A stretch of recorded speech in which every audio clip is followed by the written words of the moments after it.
Hey guys, welcome back to my channel मेरी तनु. So today is the day 15 of the session. तो हम कर रहे हैं DSSB 2023 19 डे स्टडी प्लान. तो आप सब आई होप कर रहे होंगे अच्छा अपनी अपनी तरफ से. आप 4 to 5 hours 6 hours दे ही रहे होंगे. एंड प्रिपरेशन अगर आपकी अच्छी जा रही है so don't forget to subscribe to my channel for teaching exams preparation.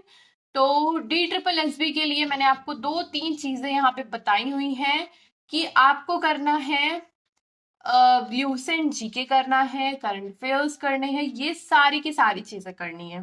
Okay, तो आप ल्यूसेंट करते रहिए time to time, current affairs पढ़ते रहिए जीके के लिए, साथ ही साथ पेडागोजी वगैरह या चाइल्ड डेवलपमेंट सारी चीजें आपको साथ में लेके चलनी है मेथोडोलॉजी के साथ साथ. तो ये सारी चीजें मिला के part A and part B दोनों आपको प्रिपेयर करना है क्योंकि दोनों में आपको 40% मार्क्स लाने बहुत जरूरी हैं. तो हम स्टार्ट करते हैं आज का सेशन. मैं आपको कुछ टॉपिक बताऊंगी and you have to prepare for this. तो लेट्स स्टार्ट. यहाँ पे आज आपका DSSB का है डे 15. सो डे 15 में आपको यहाँ करना है सबसे पहले जैसे हम करते हुए आ रहे हैं.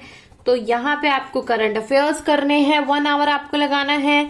उसके बाद ल्यूसेंट जीके करना है. यहाँ पे मैं 1 hour आपको और एक्सटेंड करने के लिए कह रही हूँ आज, प्रीवियस ईयर क्वेश्चन सॉल्व करने के लिए, क्योंकि प्रीवियस ईयर क्वेश्चन आपके लिए बहुत ही ज्यादा इंपॉर्टेंट हो जाते हैं इस समय सॉल्व करने के लिए, क्योंकि आपने कुछ टॉपिक्स 15 दिन आप कंप्लीट कर चुके हो, आप 15 डेज कंप्लीट कर चुके हो उसको पढ़ने के लिए. सो साथ साथ में अगर उस चीज को आप लेते हुए चल रहे हो तो वो आपके लिए बेनिफिट देगा. ठीक है, तो ये प्रीवियस ईयर क्वेश्चन आपको करने हैं, 1 hour में देना है, 1 hour में देना है. तो यहाँ पे आप 60 पेजेस आई होप कंप्लीट कर चुके होंगे आज के दिन. करंट अफेयर्स भी आप 15 डेज का आपने कंप्लीट कर लिया होगा आज. तो ये आप 15 डेज कंप्लीट करने के बाद अब आप करेंगे रिवीजन. ठीक है, तो रिवीजन हम कल करेंगे इसका अच्छे से. आज हम पूरा प्रिपेयर कर लेंगे जितना 15 डेज में हमने पढ़ा है. इसके बाद हम चलते हैं अब डायरेक्ट पार्ट बी पे. तो पार्ट बी पे जाने से पहले मैथ्स के आपको कुछ क्वेश्चन हमेशा सॉल्व करें, चाहे आप आधा घंटा दीजिए चाहे 1 घंटा दीजिए, बट आपको देना पड़ेगा मैथमेटिक्स के लिए भी टाइम. तो हम आज का टॉपिक लेके चलते हैं पार्ट बी में, developmental task. So developmental task that is life long. So one is one that arise predictably and consistently at or about the certain period of the lifelong life of an individual. मतलब हमारे पूरे time पे, पूरे life long period पे, कुछ certain time पे, that is predictability and कॉन्सिडेंटी क्या होती है, वो चीजें चलती रहती हैं. ये हैविंग हर्स से दिया था. ह्यूमन बीइंग जो नीड होती है सोशल नीड्स होती है, तो उसके लिए हमें टास्क परफॉर्म करने पड़ते हैं. ठीक है, तो ये हो गया आपका. इसके बाद क्वालिटीज क्या क्या होती है इसमें, हेरिडिटी और एनवायरमेंट दोनों चीजें आपका पार्टिसिपेट करती है इस चीज में. एंड हेरिडिटी एंड एनवायरमेंट के साथ साथ एवरी सोसाइटी और कल्चर है सर्टेन नॉर्म्स, कुछ उनके रूल्स रेगुलेशंस होते हैं.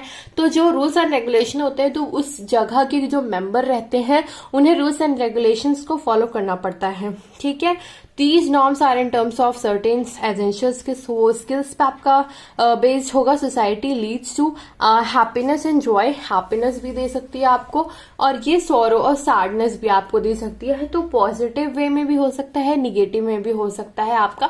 तो जो भी है आपको नॉर्म्स एंड सारी चीजें फॉलो करोगे तो वो चीजें हैप्पीनेस में ही जाएंगी. ठीक है, नेक्स्ट है आपका the task are related to age group. Age group के हिसाब से भी होते हैं. Mastery over the skills that leads to the happiness. अगर आपको स्किल पे मास्टरी हो गई है दैट लीड्स टू हैप्पीनेस. ठीक है, हैप्पीनेस होगा. या फेलियर होगा तो क्या हो गया, आप अनहैप्पीनेस हो गए. Skills are related to age groups. So age group के हिसाब से मैं यहाँ आपको दिखाती हूँ. सो एज ग्रुप के हिसाब से norms are vary from one socio economic group to another. एक सोशियो इकोनॉमिक ग्रुप से दूसरे सोशियो इकोनॉमिक ग्रुप पे वो जाते हैं. Factor promoting DT that is developmental task. तो अपॉर्चुनिटीज, गाइडेंस हो गया, मोटिवेशन हो गया, गुड हेल्थ होगी, ये सारी चीजें आपका क्या अफेक्ट करती है, ये सारी चीजें आपकी अफेक्ट करती है डेवलपमेंटल टास्क को, जो मैंने आपको बताया है. सो यहाँ पे आपका सारी चीजें होनी बहुत ही ज्यादा मस्ट है. Level of intelligence, cognitive validity according to age, creativity, ठीक है। डेवलपमेंटल टास्क है different various stages. So birth से लेकर के 6 ईयर्स तक हो गया, लर्निंग टू वॉक हो गया, learning to take solid food हो गया।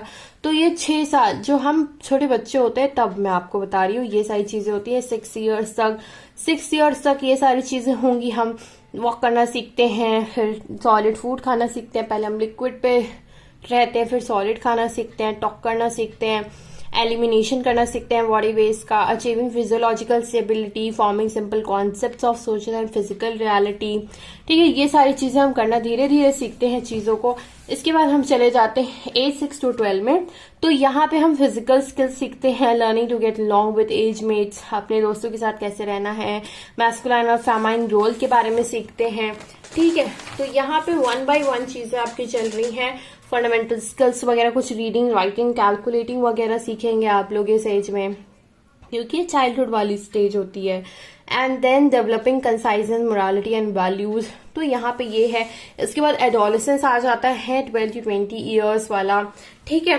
तो यहाँ पे एक्सेप्टिंग वंस ओन फिजिक हो गया, accepting gender role, male female को आप करोगे, add new relationships and next economic security की, मतलब टेंशन रहती है आपको कि जॉब वगैरह की, tension of future job and stress and storm की स्टेज भी इसको कहा जाता है, जो हम नेक्स्ट वीडियो में करेंगे। आप स्ट्रेस एंड स्टॉर्म जो एडोलेसेंस है आपका बहुत ही ज्यादा वाइड टॉपिक है खुद में ही, तो इसको हम करेंगे आप नेक्स्ट वीडियो में ना। If you like my video, तो आज अगर आपको अच्छी लगी है डे 15 का नोट्स, तो don't forget to subscribe to my channel and like करना भी मत भूला करिए। लाइक बहुत ही ज्यादा इंपॉर्टेंट होता है, ठीक है। Thank you, bye bye.